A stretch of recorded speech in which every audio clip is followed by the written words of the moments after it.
Oo nga palahan, ngayon na dadating ang kapatid ko. Pwede bang dito na muna siya tumuloy? Habang wala pa siyang nakukuhang marerentahan na malapit-lapit sa trabaho niya. Isa itong seaman at ngayon nga ay sasampa na naman ng barko. Oo naman Han, walang problema sa akin. Malambing na sagot ni Jonah sa kanyang asawa. Nakangiting lumapit sa kanya si Francis pagkatapos ay mahigpit siyang niyakap. Salamat Han. Mabuti ring dito na siya tumuloy para naman hindi ako masyadong nag-aalala sa'yo. May makakasama ka kahit papano. Mabait naman yun. Medyo may pagkamaloko lang at may kahiligan sa babae. Kaya pagsabihan mo na lang para maiwasang gumawa ng trouble.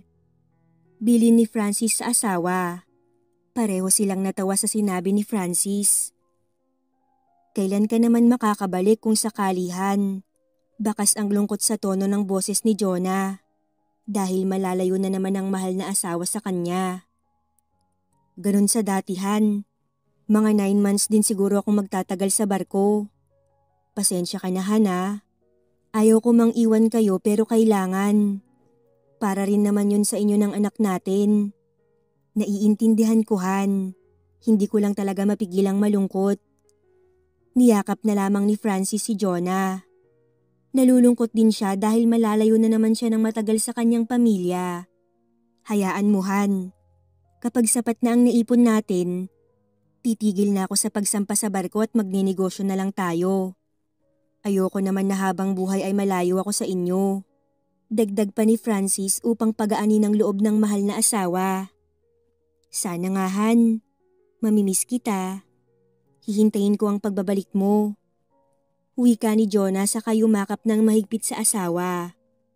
Tumugon naman ng mahigpit na yakap si Francis, tsaka hinalik-halikan ng kanyang leeg. Maya-maya ay marahas na napabuntong hininga si Francis. Saka ay nalayo ang sarili sa asawa.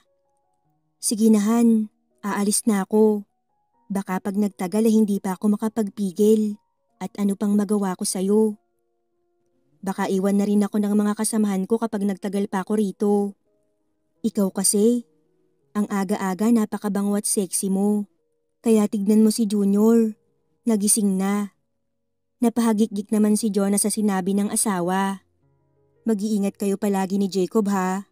Tatawag ako kapag nakasampa na ako. I love you Han. Paalam ni Francis, pagkatapos ay mabilis na hinalikan ng labi ng asawa. Na masuyo namang ginantihan ni Jonah. Pagkatapos nun ay nagsimulang humakbang palabas ng kanilang bahay, bit-bit ang malaking bag. Naiwan si Jonah na nakatanaw sa asawang papalayo. Inilibot ni Jonah ang kanyang tingin sa palibot ng kanilang bahay. Hay buhay, mag-isa na naman ako. Malungkot na sambit niya nang maupo sa sofa. Habang nagmumuni-muni ay biglang tumunog ang kanyang phone. Excited niya yung sinagot nang makita ang pangalan ng kanyang anak. O anak, napatawag ka. May saya sa kanyang tono. Kukumustahin lang kita ma. Nakaalis na ba si Papa? Tanong ni Jacob. Oo anak, kaalis lang. Eto, wala na naman akong kasama sa bahay. I'm sorry ma kung di man lang kita masamahan. Tapos hindi man lang ako nakapagpaalam kay Papa bago siya umalis. Malungkot na wika ni Jacob. Okay lang anak. Huwag mo na yung isipin. Ang bilin ng papa mo, mag-aral kang mabuti kaya pagbutihan mo dyan. Huwag mo nang mag-girlfriend ha. Oo naman ma. Kahit maraming nagkaka-crush sa akin dito dahil gwapo ang anak mo. Pipilitin kong huwag mo nang mag-girlfriend. Biro ni Jacob sabay tawa, kaya napangiti siya. Kahit papano ay nabawasan ang lungkot niya nang makausap ang anak. Sige ma. Kailangan ko nang pumasok. I love you. Wika pa nito bago pinatay ang tawag. Lalo niya tuloy na miss ang anak. Sweet kasi ito sa kanya. At dahil sila halos lagi ang magkasama dahil laging nakasampa sa barko si Francis, ay silang mag-ina ang close na close. First time nilang mag-ina na magkalayo kaya hindi siya sanay. Nagbo-boarding house kasi ang kanilang nag-iisang anak dahil malayo ang kanilang tirahan sa pinapasukan nitong paaralan. Mga ilang minuto din siyang nag-emote bago niya naisipang tumayo. Pagkatapos ay kinuha niya ang walis at nagsimula siyang maglinis ng bahay upang maglibang. Nalinis niya na lahat sa loob at nang hindi pa makontento ay lumabas siya upang magwalis at magdilig ng halaman. Naagaw lamang ang kanyang atensyon nang may narinig siyang magsalita, kaya napalingon siya sa gate kung saan niya naririnig ang ingay. Hipag! Malaki ang pagkakangiti ni Frederick na kumakaway kay Jonah. Napakunot noo si Jonah at pinakatitigan ng lalaking tumatawag sa kanya ng hipag. Frederick? Banggit niya sa pangalan ng lalaki na parang hindi sigurado. Ako nga, hipag. Sagot nito kaya napatitig pa siya ng husto dito. Tila hindi makapaniwala na ito nga ang nakababatang kapatid ng kanyang asawa. May katagalan na rin kasi nung huli niyang makita ito at binatilyo pa ito noon. Habang ngayon, maganda na ang katawan nito. Matangkad at lumabas din ang kagwapuhan. Ngunit para kay Jonah, mas gwapo pa rin ang kanyang asawa. Ikaw na ba talaga yan, Frederick? Tanong niya at mas lumapit pa sa gate upang matitigan niya ng mas malapit ang binata. Natawa naman ang binata dahil sa reaksyon niya. Ikaw nga, Frederick. Pasensya na kung hindi agad kita nakilala. Sobrang laki kasi ng pinagbago mo. Sige, pumasok ka na. Nakangiting wika ni Jonah. Kinabahan naman ako sa iyo, hipag. Akala ko ay tuluyan mo na kung hindi pa papasukin. Sagot naman ni Frederick. Muntik na nga. Siya nga pala, kakaalis lang ng kuya mo. Sayang at hindi mo naabutan. Binuksan na ni Jonah ang kanilang gate nang makumpirmang ito nga ang kapatid ng kanyang asawa. Palihim namang pinasadahan ng tingin ni Frederick ang hipag habang sinusundan ito papasok ng bahay. Napahanga ito dahil walang pinagbago ang katawan ni Jonah.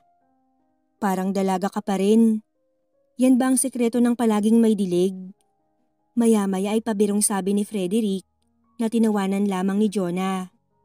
Hindi kasi siya sang-ayon sa sinabi nito na palagi siyang nadidiligan dahil palagi ngang wala ang asawa niya. Pero tama naman ang kanyang bayaw sapagkat napakamaalaga niya sa katawan. Nais niya kasing kahit na may asawa at anak na siya, magmukha pa rin siyang dalaga. Sa trabaho kasi ng asawa, hindi maiiwasan ang mapatingin ito sa ibang babae. Kaya kailangan ay kaakit-akit pa rin siya sa paningin ng asawa. Doon ka na lamang sa silid ni Jacob dahil hindi naman yun nagagamit. Tinuro ni Jonah ang silid ng anak niya. Bakit? Nasaan ba ang pamangkin ko? Nilingalinga ni Frederick ang kabuuan ng bahay at napansin na wala ni isang kasama ang hipag niya. Nagbo-boarding house si Jacob. Malayo kasi yung school na gusto niyang pasukan kaya kailangan niyang umupa. Sagot naman ni Jonah. Sandali lang at kukuha lang ako ng merienda mo.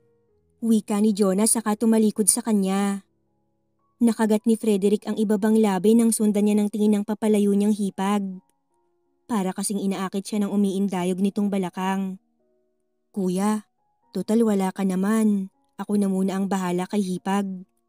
Nakangising wika ni Frederick sa sarili. Relax ka lang, buddy. Didiskarte muna tayo.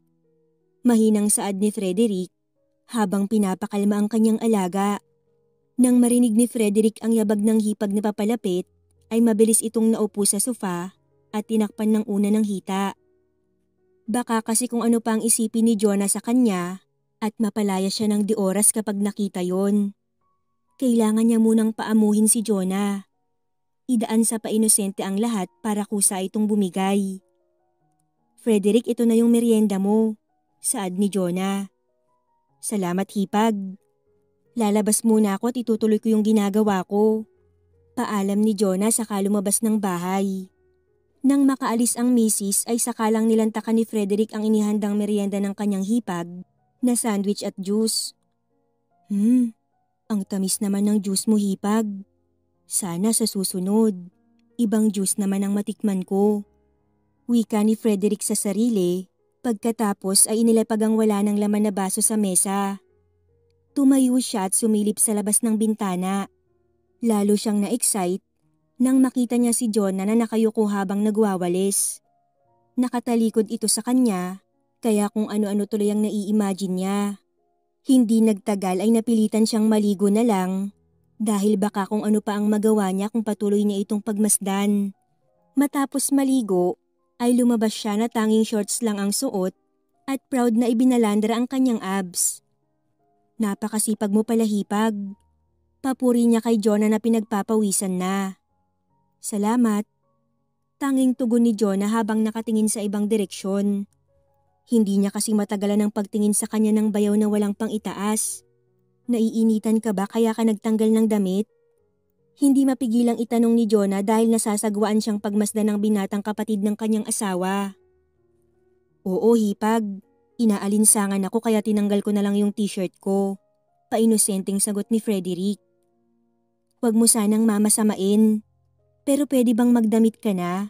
At sa susunod, palagi kang magdamit lalo na paglalabas ka. Marami tayong marites at malisosyong kapitbahay. Ayoko mapagchismisan. Mabuti na yung nag-iingat. Pakiusap ni Jonah na hindi naman pinakinggan ni Frederick.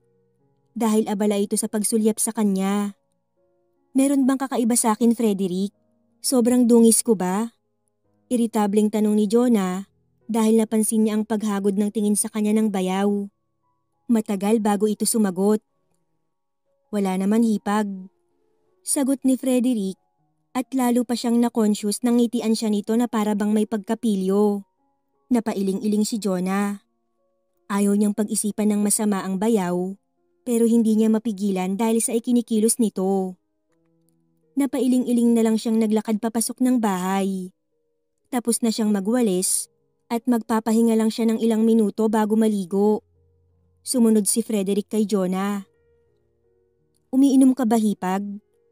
Tanong ng binata na tila excited pa. Mabilis na umiling si Jonah na ikinanguso ni Frederick. Aasa sana siya sa alak.